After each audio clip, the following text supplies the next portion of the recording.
Today, Pam, we will be talking about why taking or why talking about your problems isn't enough to heal from it, and what is the difference between mindset and energy work, and also why do people feel stuck even after therapy.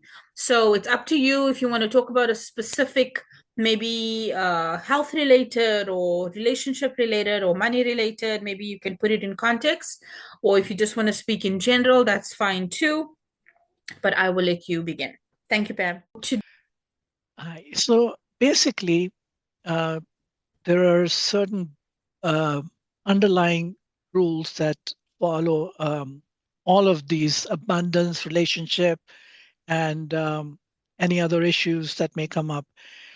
And one of the main reasons why talking about it is not enough is because you're still talking from your conscious memories, conscious mind, and you are aware of what you want to share.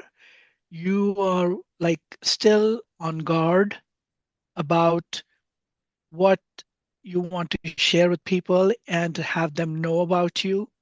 So you're presenting it more, or even asking about it more, or talking about it more from your perspective, how you felt and how it made you feel, what you experienced, but not what you subconsciously absorbed.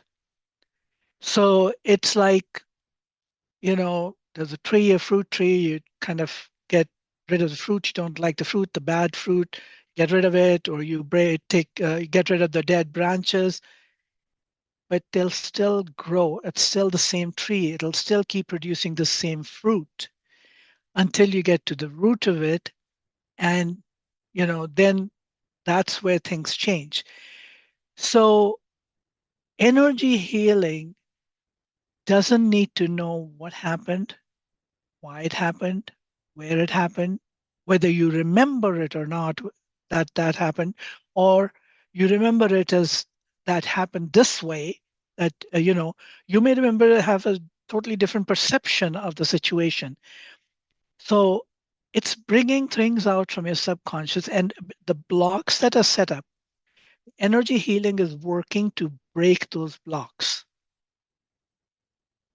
It's not going to specific incidents, but because of the experience, what you developed as your beliefs and the rules you set by for those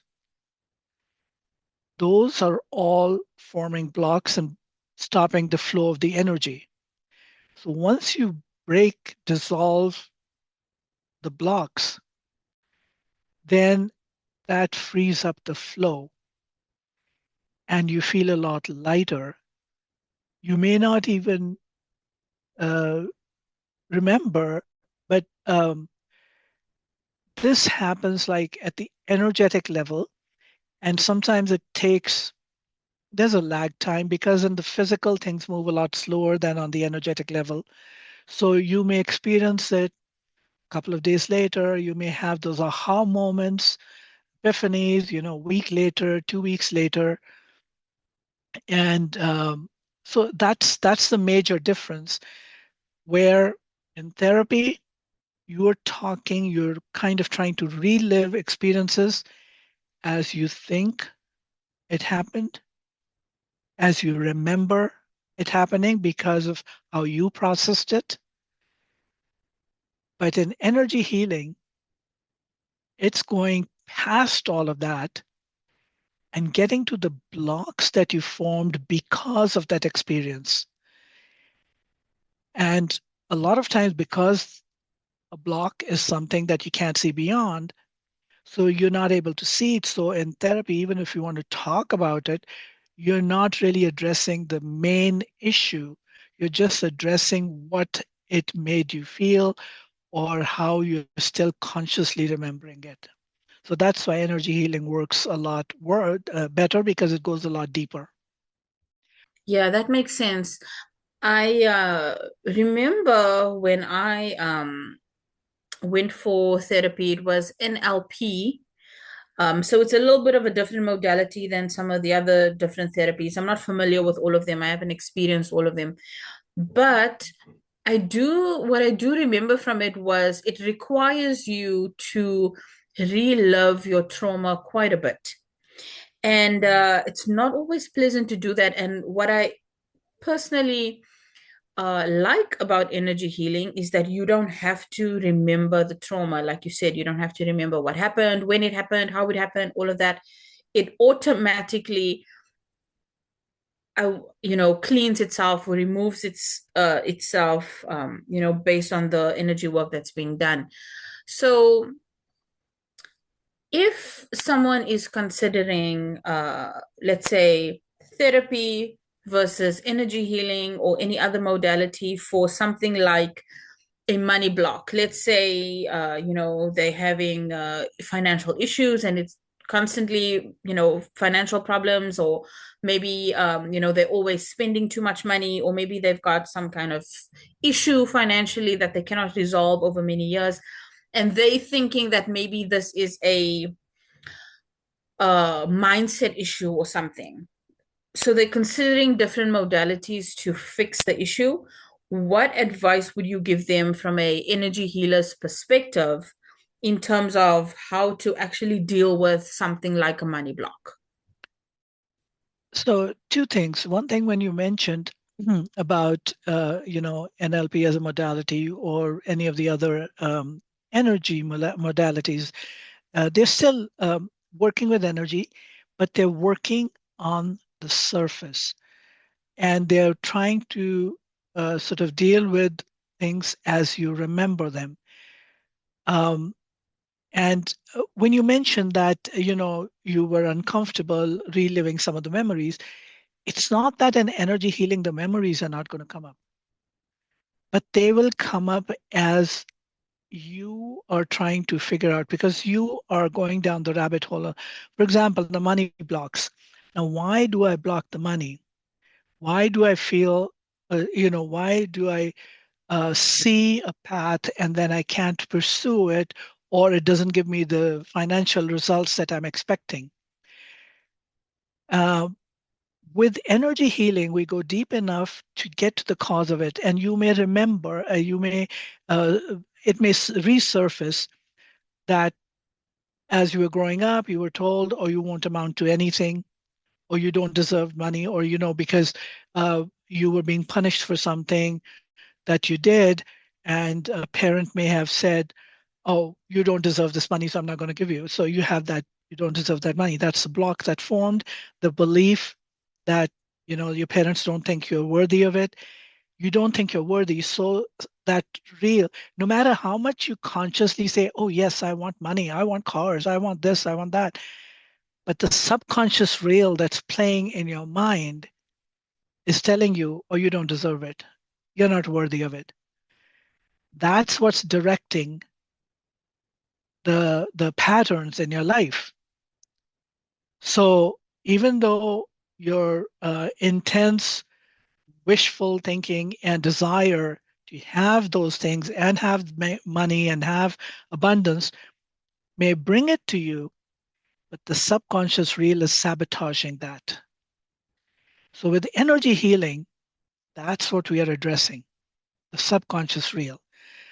So we're bringing it up, and at some point you will deal with that. It's like peeling the layers of an onion, but it comes up a little bit at a time, and sometimes it may be so intense.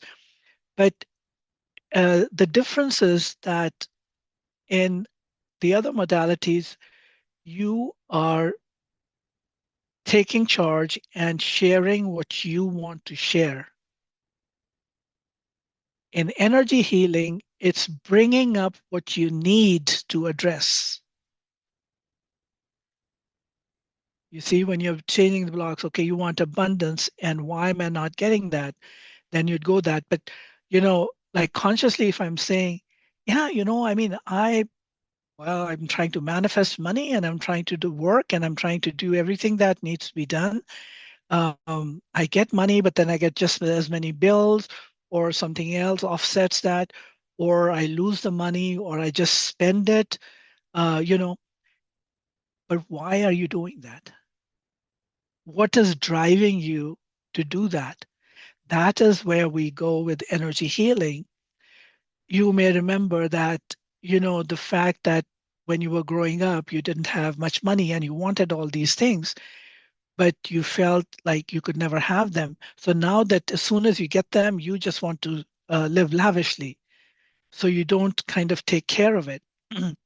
Or you may sabotage it and feel that, oh, you don't deserve it and you don't, and it's not going to last, or that you have to work really hard for it. So all these beliefs that are underlying the subconscious and the unconscious mind, those start to surface as you're peeling the layers and clearing off, and more comes to the surface.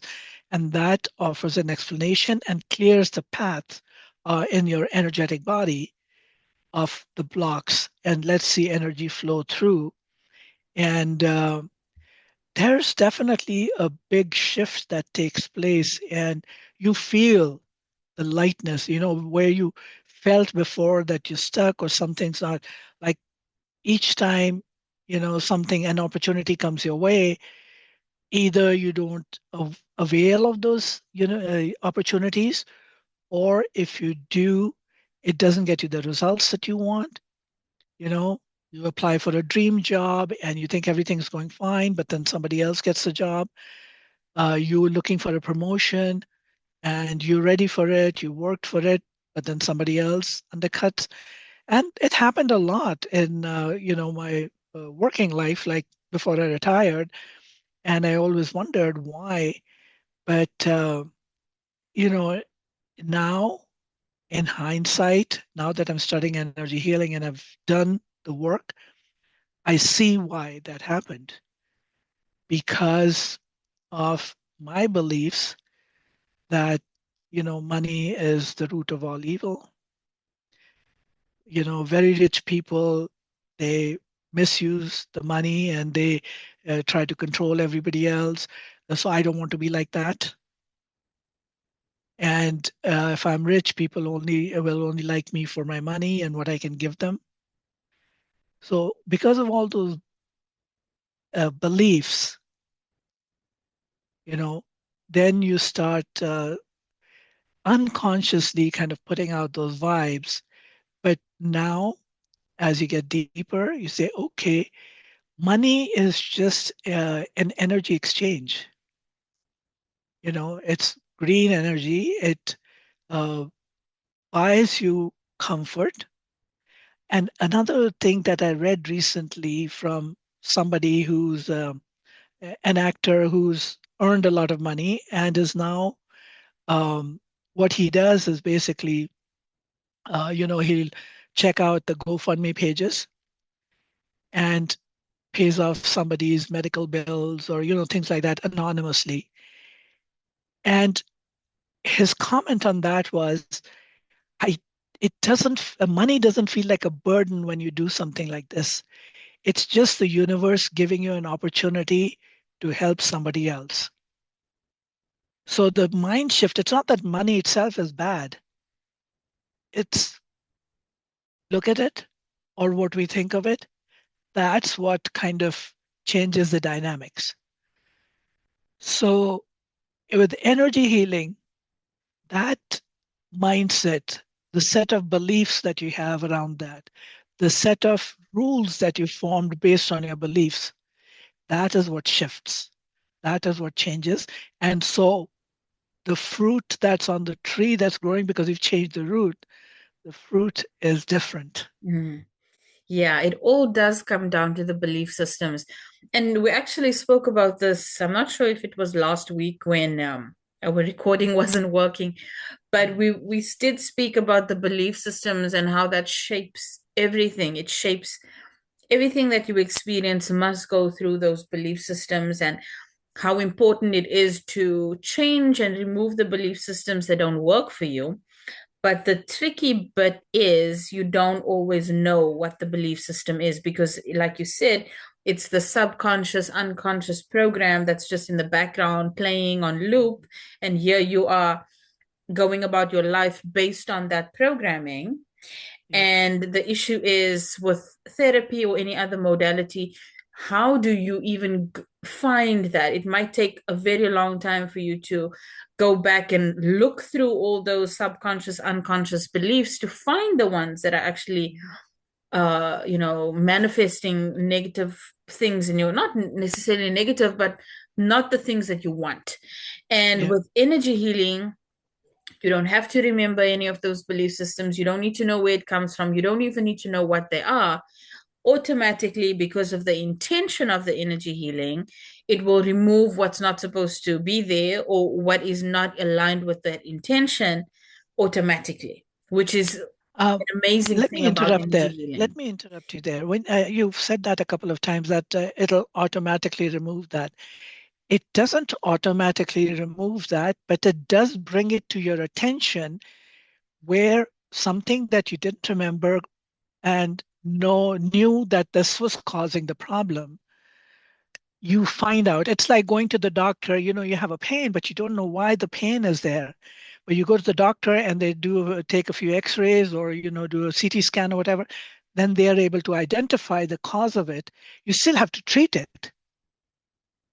You still have to treat it. So even if the memory comes back and the belief system surfaces, then you have to go down the rabbit hole and see with the energy healing where it originated. Why did you form that belief? Why do I believe what I do? When did this happen? How did this happen? What was the situation? You may remember, you may have flashbacks at that point, and you may just have a feeling or just a knowing. Each one receives information differently. So there's no one way to say, oh, you go from here to there to there. So, but the process is that when we get down deep enough, you recognize and you remember and you realize where, how, why, when the belief was formed. It may come as a visual where you see the scene replaying. It may come as an auditory message where you hear the conversation that took place. It may just come as a knowing, a feeling that you had in that certain circumstance. Then you try to release that and break your connection with that. So you have to put in the work. You have to put in the work where you have to be willing, because a lot of people, when they remember that, they say, oh no, it was such a painful thing. I don't want to deal with it again. They try to suppress it again. And that is what caused the problem because they were suppressing it. Mm. But at that time, they were not equipped to deal with it. They may have been too young to even realize what was happening.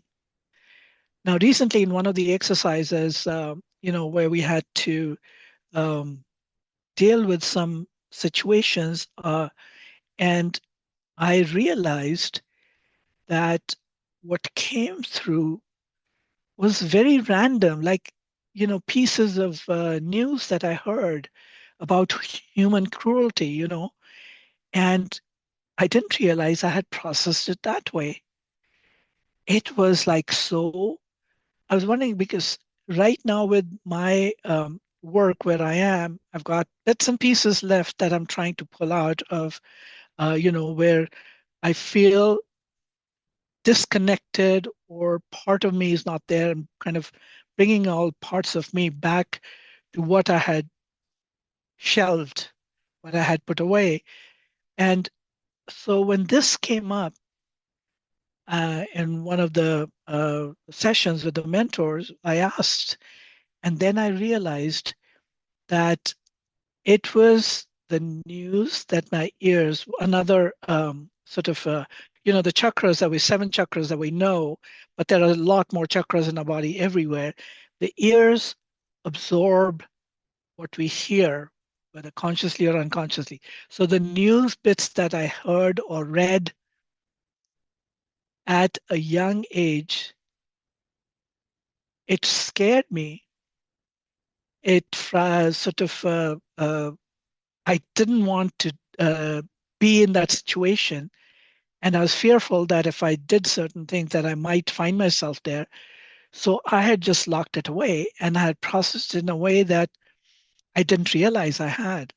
Because you listen to the news, you listen to so many things, you think you've let it go.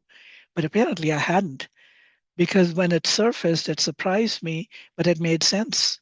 It made sense because of certain beliefs that had formed based on those news clips. And it made me sad. I mean, I got really teary-eyed. Um, and, sometimes you cry and you release that emotion that you held on to at that time because you were not either able to release it or you were not allowed to release it because if your parents or somebody in a position of authority is telling you when you're very young, says you stop crying and you grow up. So you're not really allowed to deal with your emotions. Um, so it's very powerful in that it digs deep and it brings up to the surface. But then for diamonds, you have to dig deep, right? Yeah, they say pressure makes diamonds, but they say pressure Yeah. also makes rubble. So, yeah. Yep. Yep. Yep. Yep. And it's It's funny. yeah. It's funny you How you mentioned that process it. about the emotions and releasing of emotions because it is true. You say things to kids, and obviously we know, based on not only things that like actual research that kids absorb everything. From up until the age of Mhm. 7, everything you say they just absorb like a sponge. So if you're saying things like "stop crying," or "I'll give you something to cry about," or whatever, then it Yeah. stays, it stays. And it's Uh-huh. interesting because now we are noticing more, and I follow a lot of parenting things on social media, and I see a lot of this gentle parenting going on Mhm. where they don't do any of the things that the parents used to do back in the days. They don't shout at them, they don't do any of those things. So it's so interesting to watch when a child is having a tantrum and they are like, they don't know what to do about it. They just kind of like, and I'm more interested in seeing what that result will be when that child is 25 or 30 years old, because now it just looks like the parent is out, the kid is out of control and the parent doesn't know what to do. But I want to know if the gentle parenting technique will actually make a difference mentally, emotionally down the road, you know? It's interesting. Like my mom, she had a lot of health issues, and I realize that now. Um, but what happened was, yeah, she would say things, and sometimes they were really mean things. But she was really going through a lot, um, which, as an adult now, I understand. But I would always tell her, I said, I'd never say that to my kids. I never do that to my kids. And when I was under stress, I found myself saying and doing the same things. And then I caught myself. I caught myself and I said, okay, this is not acceptable and I'm not going to do that. And what I shifted to was like I would tell the children if they were crying, for like throwing a tantrum or something, it's okay to cry, but that's fine. Go to your room, think about it, and cry if you want to. But think about it and figure out what is it you're crying about, not just to get attention, but what is really driving you to cry? And what is, if they didn't get something and, like they're whining or crying. So I would tell them that it's okay to have emotions. It's okay to be angry, but not to lash out. And I did practice that.